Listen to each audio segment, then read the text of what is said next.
সবাইকে শারদীয়ার অনেক অনেক শুভেচ্ছা এবং অভিনন্দন। সবাই 5টা দিন খুব ভালোভাবে আনন্দ করো, খাওয়া দাওয়া করো, ঘোরো, ঠিক আছে, প্রেম করো, আর আমাকে ইনভাইট করো।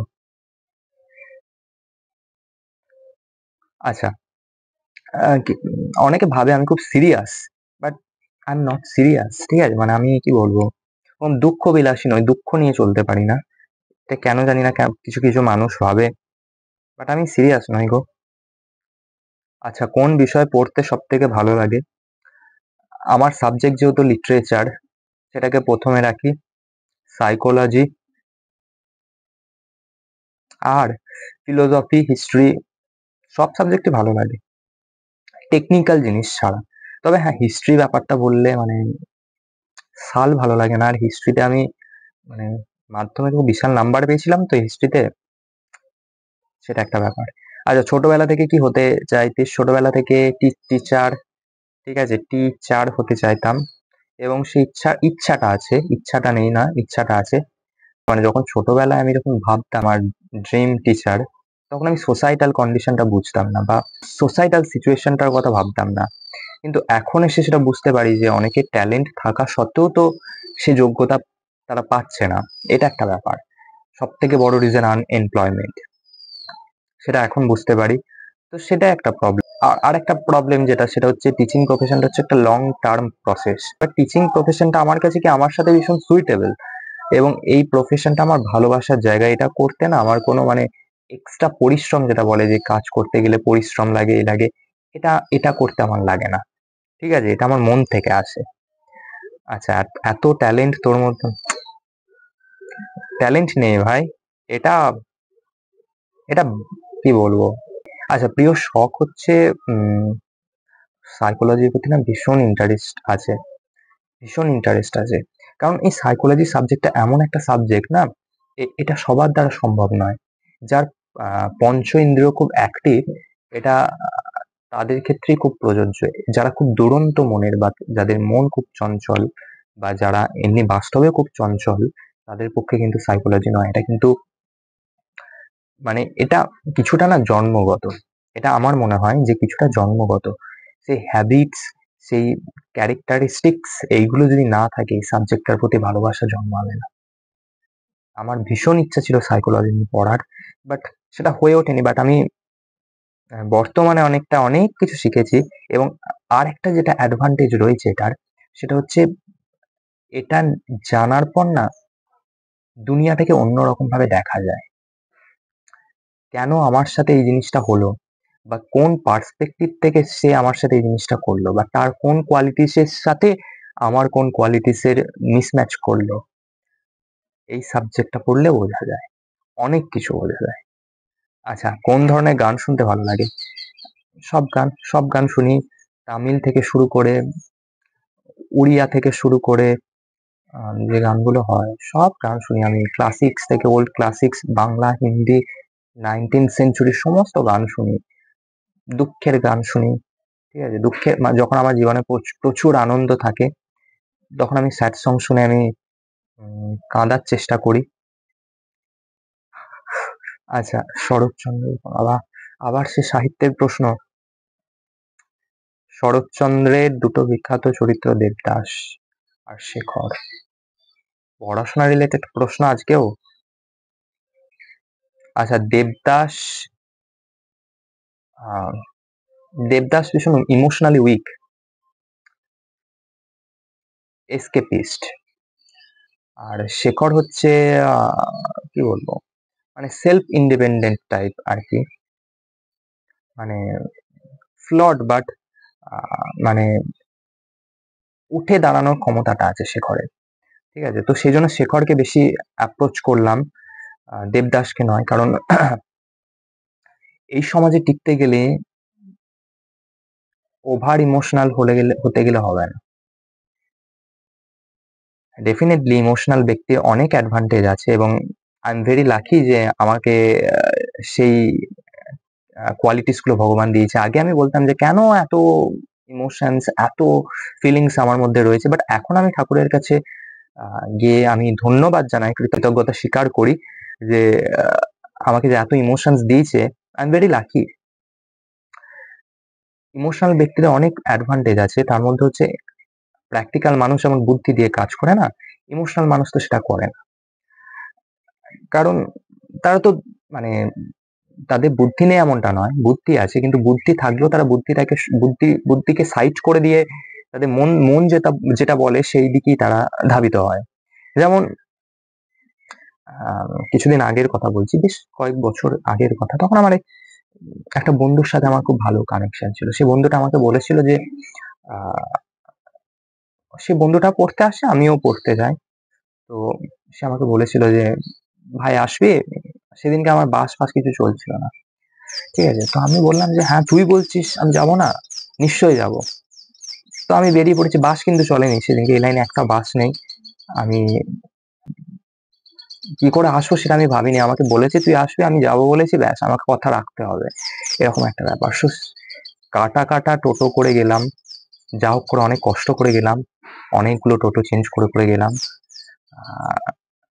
তো এটাই মানে বলেছে আমি চলে গেছি, আমি কিন্তু চিন্তা ভাবনা করে যাইনি যে আমি কিভাবে ফিরবো বা এই সমস্ত কিছু চিন্তা ভাবনা করিনি। এটা প্র্যাকটিক্যাল মানুষ করে। আমি ইমোশনাল ছিলাম, আমাকে তুমি বলেছো যাওয়ার কথা, আমি তোমাকে কথা দিয়েছি, আমি আমার দিক থেকে চেষ্টা করব। এটা হচ্ছে ইমোশনাল মানুষের কাজ।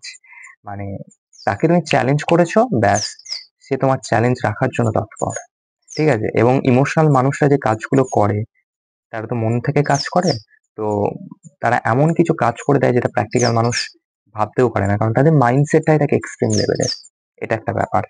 তো প্র্যাকটিক্যাল প্র্যাকটিক্যালিটিও দরকার আছে, বাট ইমোশনাল মানুষের এই অ্যাডভান্টেজ গুলো আছে। তো আমার মনে হয় এখন যে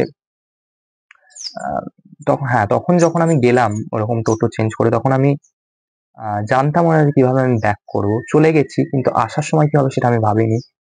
তো যাই হোক, এটাই আমার ঠাকুরের আশীর্বাদ যে আমি আসার সময় একটা বাস পেয়ে গেছিলাম।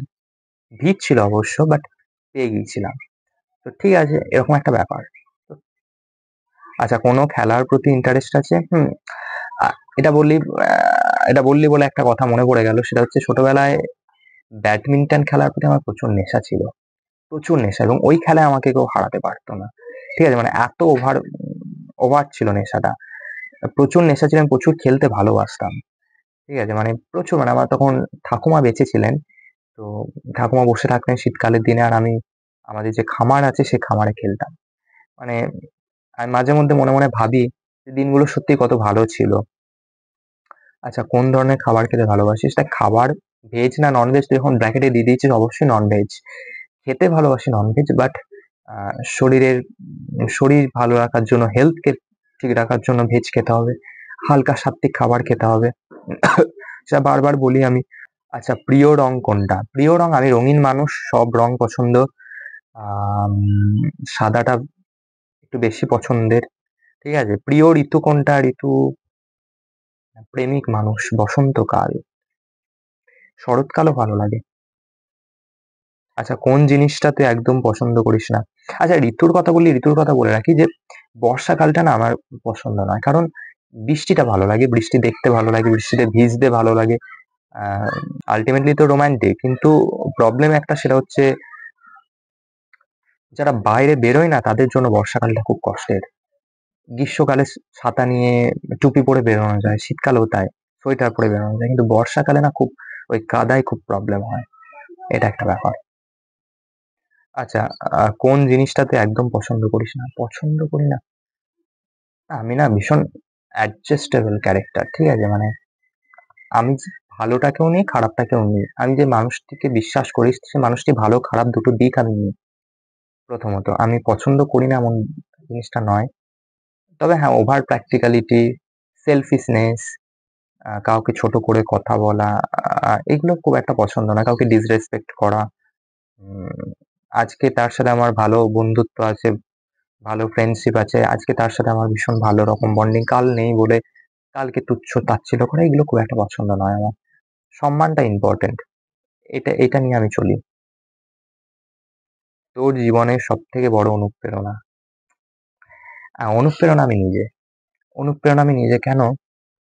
কারণ আমি দেখেছি মানে অনেক মানুষ আসে এবং অনেক মানুষ এসে আমাকে তাদের দুঃখের কথা বলে, এবং তাদের দুঃখের কথা যখন আমি শুনি মানে আমার মধ্যে না ভীষণ দয়া, মায়া, মমতা, স্নেহ এগুলো ভীষণ আছে। তাদের দুঃখে আমার মানে আমার ভীষণ মনটা বলে যে আমিও তো এরকম একদিন এরকম সিচুয়েশন ফেস করেছি। আজকে ওরা ফেস করছে। তো আমি প্রত্যেকের কথা শুনি মন দিয়ে। যে আমি ভীষণ অধৈর্য হয়ে যাই, আমার ভীষণ বোরিং লাগে, আমি স্কিপ করে যাই বা ইগনোর করে যাই তেমনটা কিন্তু নয়। তো তারা যখন প্রবলেম বলে এবং তাদেরকে সবসময় অনুপ্রেরণা দেওয়ার চেষ্টা করি। সেটাই আমাকে অনুপ্রেরণা যোগায়। সব কথা মা-বাবাকে বলা যায় না। সব কথা বন্ধু-বান্ধবদের বলা যায় না। নিশ্চয়ই ২-১ জন বন্ধু-বান্ধবী আছে যাদেরকে শেয়ার করা যায়। বাট সব কথা শেয়ার করা যায় না। আমি পারি না। ঠিক আছে? ইন্ট্রোভার্ট তো অ্যাকচুয়ালি তো ইন্ট্রোভার্ট। তো ইন্ট্রোভার্ট মানুষরা এটা করতে পারে না। আচ্ছা ছোটবেলায় কোনো একটা দুষ্টুমি ছোটবেলায় আমি খুব একটা মানে মানে বিশাল রকম একটা দুষ্টুমি করতাম তা কিন্তু নয়। শান্তই ছিলাম বরাবরই এবং অ্যাকচুয়ালি ব্যাপারটা হচ্ছে আমি যে টিচারের কাছে পড়তাম ম্যাথস যার কাছে পড়তাম, নামটা আমি করা যাবে না। ঠিক আছে? মানে সেই টিচার খুব মানে কমন ডায়ালগ ছিল কিছু স্যার। এবার স্যার যখনই ওই কমন ডায়ালগ গুলো বলতেন, বন্ধু-বান্ধবীদের দিকে তাকাচ্ছি দেখছি কেউ মুখে হাত, কেউ ফিস-ফিস করছে। ওই যে মুখে হাত বা ফিস-ফিস ওই যে দেখলাম ব্যাস! ভীষণ হাসতে শুরু করলাম আর তখনই বকাটা খেতাম অ্যাকচুয়ালি। তো এইগুলো করতাম। মানে কিছুটা কার্টুন টাইপের আমি যেখানে হাসা উচিত নয় সেখানে প্রচুর হেসে দিয়ে চলে আসি। ঠিক আছে? এরকম টাইপের আমি। বাট আমি সিরিয়াস নই। অনেকে ভাবে আমি ভীষণ সিরিয়াস এটা আমি বারবার বলছি আমি সিরিয়াস নই। ঠিক আছে? আচ্ছা ছোটবেলায় তোর আবদারের জায়গা কি ছিল? ছোটবেলায় আমি খুব একটা আবদারও করতাম না। ইভেন এখনো পর্যন্ত করি না। ঠিক আছে? যে আমাকে এটা কিনে দিতেই হবে, এটা আমাকে দিতেই হবে, এটা আমার জন্য বানাতেই হবে। এগুলো আমি কোনোদিনই করি না। বিশ্বাস করবি না বোধহয়। আমি কোনোদিন আজ পর্যন্ত বলি না যে আমার জন্য এই জিনিসটা বানিয়ে দিতে হবে খাবার। ঠিক আছে? বা কোনো কিছু আনার কথা আমি বলি না। তো ছোটবেলায় একটা নেশা ছিল চরম সেটা হচ্ছে বই খাতার নেশা। প্রচুর মিথ্যে কথা বলেছি এটার জন্য আমি স্বীকার করছি। ছোটবেলায় কোনো বই স্কুল থেকে না কিনতে বললেও আমি যখন দেখতাম আমার বন্ধুদের এই বইটা আছে বাবাকে বলতাম যে বইটা স্কুল থেকে কিনতে বলেছে। কারণ বই খাতার প্রতি না চরম নেশা ছিল নতুন বই খাতার প্রতি। সেই নেশাটা আমার এখনো আছে। পড়ি বা না পড়ি কিন্তু বইটা কিনবো। এই নেশাটা আছে। এখন একটু বুঝতে পারি যে এত বই কেনা উচিত নয়। ঠিক আছে? তবু একটা নেশা আছে। জীবনের কোনো মুহূর্তের কথা বল যেটা জীবন বদলে দিয়েছে।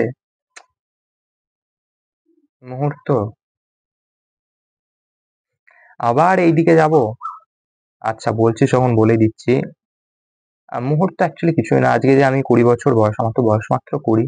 অনেকে বলে ২৫ বছর, ২৪ বছর, ২৩ বছর এগুলো বলে অনেকে বাট নয়। আমার বয়স অ্যাকচুয়ালি 20 ঠিক আছে? তো 20 ইয়ার্স এ দাঁড়িয়ে আমি আমার লাইফে কোনোদিন কাউকে অসম্মান করিনি এবং আমি কোনোদিন আমার যত বড়ই শত্রু হোক আমি কোনোদিন কারো খারাপ চাইনি এবং এখনো চাই না যে কারো খারাপ হোক।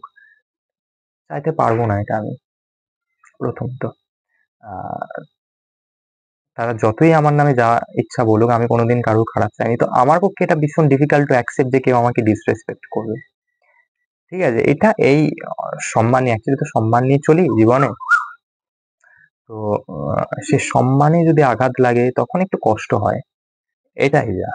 আর আর কিছু বলতে চাই না। বাট ডেফিনিটলি কষ্টটাকে আমি বললাম না ভীষণ অ্যাডজাস্টেবল ক্যারেক্টার। মানে কষ্ট দিয়েছো ঠিক আছে। আমি সেটাও মেনে নিলাম। কিন্তু তারপর আবার সব ঠিকঠাক করে নিলে জিনিসটা বেটার লাগে। লোক হাসে না এই একটা ব্যাপার। মানে আমি ভীষণ অ্যাডজাস্টেবল। আমি বললাম না যে আমাকে যে পাত্রে রাখা হবে অ্যাকচুয়ালি তো ওয়াটার এলিমেন্টস তো যে পাত্রে রাখা হবে সে পাত্রে আকার ধারণ করি। বাট ইগো নেই আমার I don't have any ego। আচ্ছা জীবনে কঠিন সময় কি কাউকে পাশে পাস? আ উম কঠিন সময় না আমি ভীষণ চুপচাপ মানুষ। আমি খুব একটা শেয়ার করতে পারি না সবাইকে সবকিছু। আর না বাবা-মাকে সবকিছু শেয়ার করা যায় না। এটা যারা বলে তারা হয়তো করতে পারে বাট সবকিছু শেয়ার করা যায় না। তারা এখনকার জেনারেশন বুঝবে না। এটা আমার মনে হয়। সবকিছু শেয়ার করা যায় না। নিশ্চয়ই বাবা-মা বন্ধু হয় সেটা মানে অন্য পার্সপেক্টিভ এর দিক থেকে বাট সবকিছু শেয়ার করা যায় না। ইভেন আমার বন্ধু-বান্ধবের সাথে আমি যে সবকিছু শেয়ার করতে পারি তা নয়। ২-১ জন বন্ধু আছে যাদেরকে হয়তো কিছুটা শেয়ার করা যায় বাট সবটা শেয়ার করা যায় না। সবটা শেয়ার করা কোন সেন্স এ যায় না? তারা যে শুনবে না বা তারা যে খারাপ তেমনটা নয়। বাট শেয়ার করার মতো নয়। কিছু জিনিস শেয়ার করার মতো নয়। ঠিক আছে? তো উম কঠিন সময়ে আমাকে আমার সেই জোরটা নিয়ে আমাকে থাকতে হবে যে আমাকে নিজে উঠে দাঁড়াতে হবে। সেই জোরটা আমার থাকে এবং আমি আমি কঠিন সময়টাকেও ভীষণ পজিটিভলি দেখার যতটা দেখা যায়, আমি সেই চেষ্টাটা করি। যতটা সম্ভব সেটা চেষ্টা করি পজিটিভলি দেখার এবং আমি ভাবি যে আমার যে কঠিন সময় সেটা থেকে আমাকে শিখতে হবে এবং শিখে সামনের দিকে এগোতে হবে। এটাই মাথার মধ্যে থাকে অ্যাকচুয়ালি। তো এটাই। সামলে তো নিতেই হবে, সামলে নিতে হবে এবং ঠিক আছে নেব। আচ্ছা যদি একদিনের জন্য একদিনের জন্য দেখ আমার না একদিনের জন্য চাইলে কি করতে চাইতিস বা কি চেঞ্জ সবাই হাসি-খুশি আনন্দে থাকুক এটা আমি সবার জন্য প্রে করতাম যাদের সাথে আমার একটু মনোমালিন্য আছে। মনোমালিন্য আমার কারোর সাথে একদমই নেই। আমার লাইফে আমি কোনোদিন কারোর সাথে ঝগড়া, ঝামেলা, বিভেদ এসব কোনোদিন করিনি। আমার স্কুল লাইফে আমার বন্ধু-বান্ধব এটা বলতে পারবে। আমি জীবনে কোনোদিন কারোর সাথে মারপিট, দাঙ্গা, ঝগড়া, অশান্তির মধ্যে আমাকে দেখতে পাওয়া যেত না। কোনোদিন না। ঠিক আছে? তো আমার এসব পছন্দ নয়। ঝগড়া, অশান্তি, ঠিক আছে? মারপিট, দাঙ্গা এসব পছন্দ নয়। তো ন্যাচারালি কারোর মনে যদি সে মনোমালিন্য থেকে থাকে অ্যাকচুয়ালি তো সেইগুলো যদি সবার ঠিকঠাক থাকতো আম সেটা ভালো লাগতো। যে হ্যাঁ, সবকিছু ঠিকঠাক আছে। এটাই। আলাদা করে কিছু চাওয়ার নেই। কারণ আমি জানি আমার যেটুকু প্রাপ্য সেটা আমাকে ভগবান ঠিক দিয়ে দেবে। আমি কর্মে বিশ্বাসী। আমি কর্মটুকু করব। যেটুকু পাওয়ার আমি এমনিই পাবো। আচ্ছা প্রিয় মানুষকে কোন ফুল দেওয়ার বাবা! প্রিয় মানুষটা আগে হোক, তারপর ফুলের কথা ভাববো। ঠিক আছে? ফুল দেওয়ার ইচ্ছা। অ্যাকচুয়ালি আমার ফেভারিট ফুল যদি হয় সেটা হচ্ছে জেসমিন। জেসমিন এইগুলো মানে আমি তো কমন ফ্লাওয়ারে বিশ্বাসী। তো এই ফুলগুলো আমার পছন্দের। আমি জানি না আমার প্রিয় মানুষের পছন্দ হবে কিনা। বাট প্রিয় মানুষ আগে হোক তারপর ভাববো। আচ্ছা মুখে বলে ভালোবাসা। মুখে বলে তো একদমই নয়। মুখে তো বলতেই পারবো না। মুখে বলতেই পারবো না। ঠিক আছে? জানি না যে বোঝার সে এমনি বুঝবে। আ আচ্ছা প্রিয় মানুষের সাথে বৃষ্টিতে ভিজে মাটির ভাঁড়ে প্রথমত চা প্রেমী আমি নই। আমি দুঃখিত। এটা আমি বলছি আমি চা প্রেমী মানুষ নই। বৃষ্টি পছন্দের, বৃষ্টিতে ভেজাটা পছন্দের। বৃষ্টি বিলাস। বৃষ্টি বিলাস, হ্যাঁ বৃষ্টি বিলাস। বাট চা প্রেমী মানুষ আমি নই। খেতে পারি। অপছন্দের কিছু নেই। চলে যাবে। বাট চা প্রেমী আল্টিমেটলি নই। বৃষ্টিতে ভেজাটাই প্রেফার করলাম। আর আমাকে যদি কোনো ফুলের সাথে কম্পেয়ার করতে হয় তাহলে কোন আ দুর্গাপুজোর সিজন তাই নীলপদ্ম। নীলপদ্ম। ঠিক আছে? অন্য কোনো কালার নয়। নীলপদ্মটার সাথে আমি তোর তুলনা করলাম। কেন করলাম? মনে হলো তাই করলাম। ঠিক আছে? কারণ জিজ্ঞাসা করিস না। বাট নীলপদ্মটা আমার মনে হলো তাই আমি করলাম। যাই হোক। এতদূরই ছিল মন থেকে কথা বলি এবং মন থেকে যেটা এলো সেটাই বললাম। সবাই খুব ভালো থাকো, সুস্থ থাকো এবং ৫ টা দিন বিন্দাস এনজয় করো। আর বললাম যে আমাকে ইনভাইট করতে ভুলো না। ঠিক আছে? আমাকে ইনভাইট করো এবং আমাকে ডাকো। আমার সাথে ঘোরো। আর এটাই। সবাই ভালো থেকো। চাঁদ উঠেছে।